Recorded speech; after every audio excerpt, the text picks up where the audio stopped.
Por lo regular, cuando hablamos de fama para una locomotora, tendemos a dar argumentos sobre su preservación, actualidad en funcionamiento o una historia de redención inspiradora. Pero existe una locomotora que desde sus inicios llegaría a cultivar una fama con increíbles campañas publicitarias, haber sido un diseño de uno de los ingenieros ferroviarios más reconocidos de la historia y romper un récord de forma 100% comprobable. Son solo un poco de las razones por la que para muchos la locomotora más famosa del mundo y la más famosa de la historia es la London and North Eastern Railway 4472, Flying Scotsman. Dentro del imperio ferroviario del Reino Unido, trenes que cruzaran fronteras ya eran una constante que reflejaba el auge del viaje en tren y el progreso para miles de británicos. Entre ellos, un viaje desde la gran estación terminal de King's Cross, en Londres, Inglaterra, hasta la estación terminal de Waverley en Edimburgo, Escocia. Sería considerado el tren más lujoso y novedoso del momento. Iniciado su servicio sin una fecha oficial conocida, solo se sabe que fue en junio de 1862. The Special Scotch Express sería el nombre otorgado por el Great Northern Railway, ferrocarril que inicialmente operaba en la región. Los ferrocarrileros comenzarían a darle otros apodos como el 10 O'Clock y un sobrenombre que traspasó a los ferroaficionados, que sería utilizado por los pasajeros casuales de forma más contagiosa, The Flying Scotchman primero, y luego quitando la CH por el que todos decimos hasta el día de hoy, The Flying Scotsman, nombre que el ferrocarril terminaría aceptando y otorgando oficialmente a inicios de los 1880s, con el crecimiento increíble del servicio. Sería toda una historia de competencia con otros servicios hasta Escocia, que por lo menos en fama, siempre el servicio de GNR terminaba arrasando. Sus máquinas también ganarían reconocimiento instantáneo con el simple hecho de llevar estos servicios, que cruzaban Londres, Peterborough, Grantham, Doncaster, York, Darlington, Durham, Newcastle, Berwick y finalmente Edimburgo, a diario. Un tren saliendo al mismo tiempo en cada dirección, creando un momento icónico del recorrido, el encuentre entre ambos trenes lado a lado al norte de York. Un ejemplo de estas máquinas podrían ser las famosas Stirling Single, que su fama se extiende por ser de las protagonistas en las llamadas Railway Races of the North de 1888. Donde los trenes de los operadores de la costa este y oeste compitieron para ganar mayor velocidad, confort y eficiencia en la tan demandada ruta Londres-Edimburgo, marcado como el final, el momento en el que la gente quedó maravillada al ver al Flying Scotsman llegando a la estación de Waverley, logrando el recorrido en 7 horas 32 minutos. Para que se den una idea, antes de la llegada, establecimiento y auge del ferrocarril, en carruaje, el viaje de Londres a Edimburgo duraba cerca de 48 horas. Esto era velocidad pura en su momento. Con todo hay un break para almorzar en York de 20 minutos.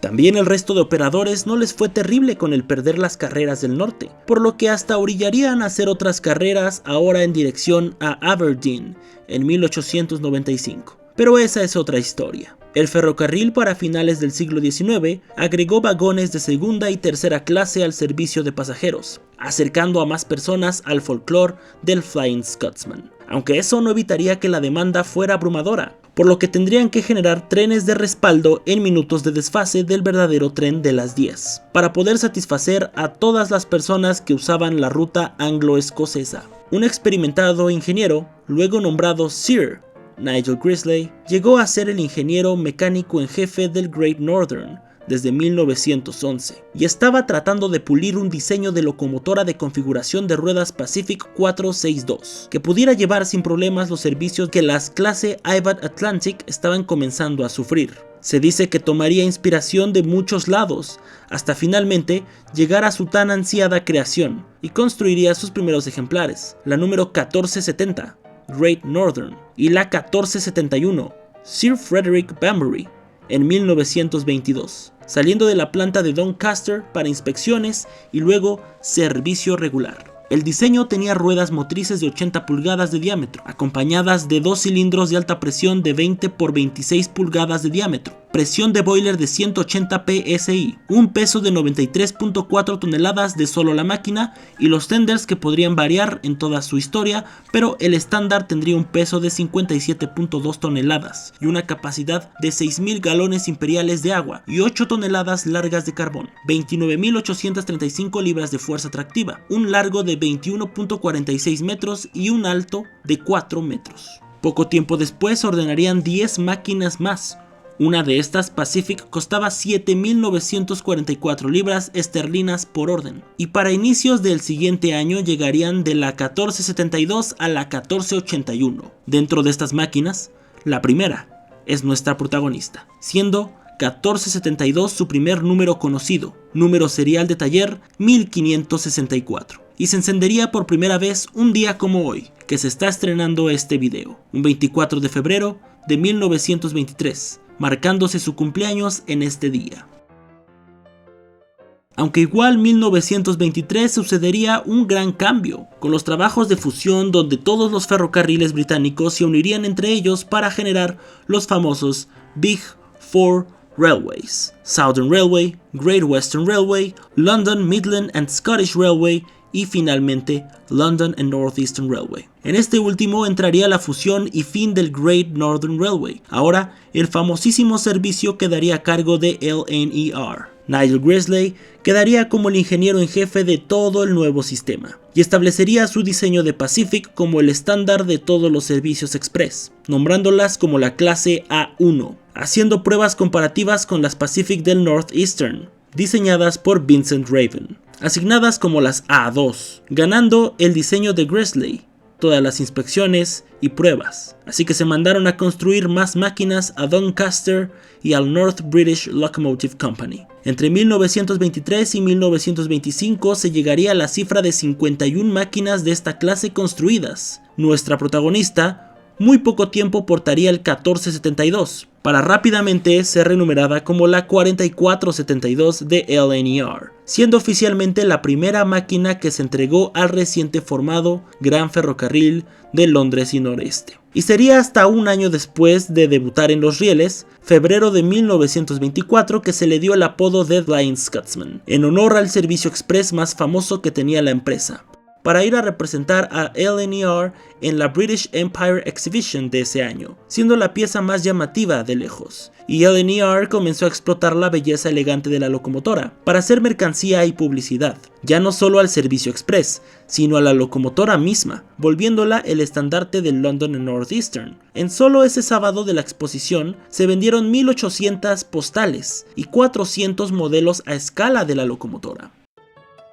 Los mejores momentos de las máquinas A1 coincidieron con más y más campañas publicitarias muy atrevidas para la época, tirándole directo a la competencia y la incorporación de múltiples estilos artísticos como el Art Deco, Cubismo y Modern Poster Art. Aparte que casi todos los servicios express de la época daban un costo extra por las comodidades, pero el Flying Scotsman, desde su modernización en 1914, con nuevos coches de pasajeros, bar de coctelería, salón de corte de cabello, vagones de descanso especiales para damas y coches restaurantes de primera clase con sus interiores hermosos. Incluso en 1924 llegan los coches de cine, sí, otra comodidad, siendo los primeros en hacerlo. Ver películas a bordo ya era posible, y todos estos servicios venían incluidos, dependiendo de la clase de boleto, claro, sin variaciones o cargos póstumos. Tú pagabas una cifra de primera clase y ya todo era incluido.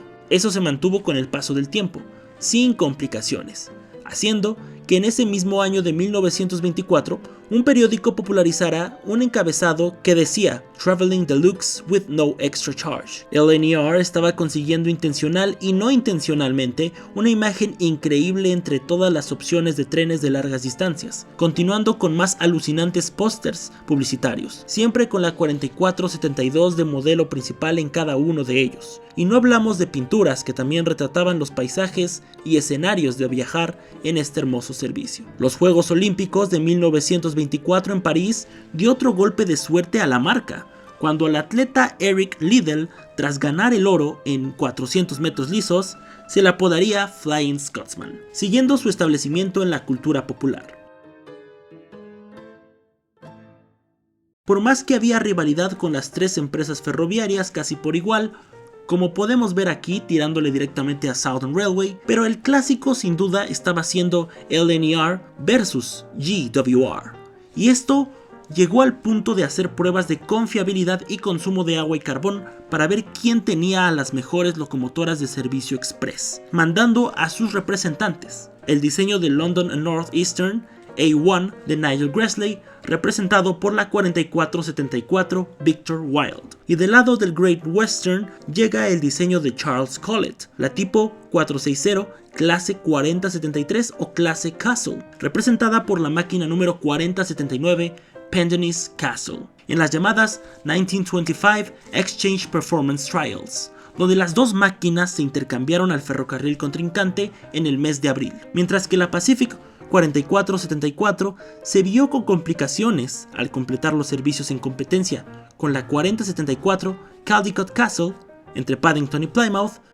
En LNER, la Pendennis Castle dio un mejor servicio en velocidad entre King's Cross, Londres, a Finsbury Park, ascendiendo ese tramo en menos de 6 minutos, hazaña que las A1 no podían hacer, ganándole a la 4472 Flying Scotsman incluso, con mejor eficiencia de gasto en carbón y agua, haciendo que en 1925 nuestra protagonista volviera a aparecer en la British Empire Exhibition en Wembley, pero ya no sola. La Pendennis Castle robó miradas al ser presentada también con un cartel que la proclamaba como la máquina express más potente del mundo, un golpe duro para la reputación del diseño Pacific de Gresley, por lo que habría mucho que reflexionar y experimentar. Para 1928 nuestra protagonista con sus hermanas seguían llevando el tren con muy buen nivel, tanto el regular Flying Scotsman de las 10 de la mañana, el Night Scotsman, con sus cómodos coches dormitorios, que salía a las 10:25 de la noche. Tanto era la buena fama y la demanda que en el verano de 1928 se tendría programado el servicio en non-stop. Las locomotoras, para cambiar rápidamente de tripulación sin detener el flujo, serían asignadas desde mayo de ese año con tenders de corredor. Justo el tren inaugural y las fotos demostrativas del novedoso diseño del tender fue, adivinen, con la 4472. Logrando hacer el viaje ida y vuelta de 631 kilómetros en 8 horas y 3 minutos. Todo por su novedoso tender con capacidad de 1 tonelada larga de carbón extra al anterior y un sistema auxiliar de pala para abastecerse de agua en abrevaderos cercanos a las vías, y así tomar el líquido sin detenerse. Los siguientes puntos para seguir creciendo como ícono popular sería saltar a la gran pantalla, y en efecto, esto sucedería en 2 ocasiones de hecho. La película homónima de Flying Scotsman sería lanzada en 1929 como una de las primeras películas talkies, apodo que se usó refiriéndose a la incorporación de diálogos en las películas.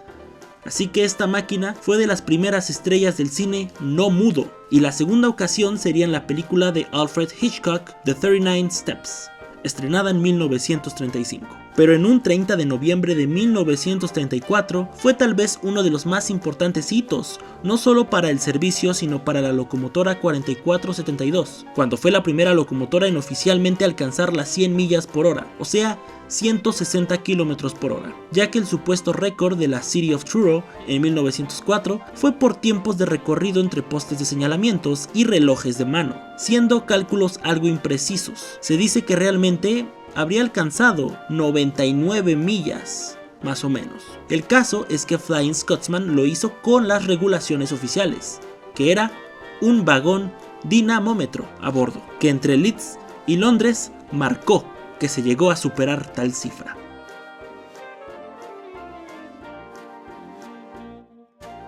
En los 30s, servicios más modernos y rápidos como el Silver Jubilee y el Coronation del mismo LNER parecerían ser las razones de un natural declive del escocés, pero su gran imagen y prestigio lo lograron mantener a flote sin importar de la Segunda Guerra Mundial, que sí vio opacados y luego finados los servicios novedosos que antes mencionamos, pero el Flying Scotsman se mantenía.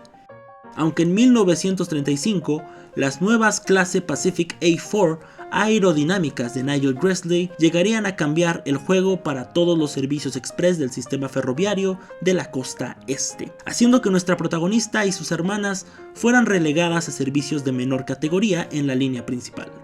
Cuando la Segunda Guerra Mundial estalló, en 1943 las máquinas fueron pintadas de negro y fue renumerada como 502. Lo malo es que el diseño de Nigel Gresley exigía un mantenimiento muy constante y en los tiempos de austeridad por el conflicto se les hacía solo de vez en cuando, haciendo que hubiera cierto deterioro en su rendimiento, por lo que se modificaron y mejoraron su sistema valvular, logrando cruzar toda la época de guerra de mejor manera. Por estas fechas, en 1937, también hay que destacar un libro para niños de Doris Crockford, publicado por la Oxford University Press, The Flying Scotsman, que tenía de protagonista a la máquina Pacific de LNER. Destacaría por tener ilustraciones de Rachel Bugger y Henry Cartwright, que mostraban a la máquina con rostro.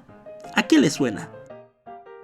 Nuestra protagonista sería de las últimas en ser modificadas a las especificaciones de las mejoradas clase A3, que desde su introducción en 1928 con máquinas nuevas y gran parte de las A1 también serían transformadas como tal, pero la 4472 sería de las que seguían con su diseño inicial de 1923, puesta como clase A10 en 1945, y la Flying Scotsman sería renumerada como 103, pero finalmente era hora de hacer las mejoras, y el 4 de enero de 1947 regresaría con su color clásico de LNER Apple Green, para abrazar su nuevo aspecto de clase A3, cambiando su viejo boiler de 180 PSI a uno de 225, válvulas y cilindros más eficientes y un domo largo tipo banjo. Aunque su regreso a una imagen más asemejada a su auge no duraría tanto. En 1948 se hace la nacionalización de los ferrocarriles británicos, armando en conjunto las Big Four al nuevo British Railways, y la estandarización cambiaría su número y color una vez más,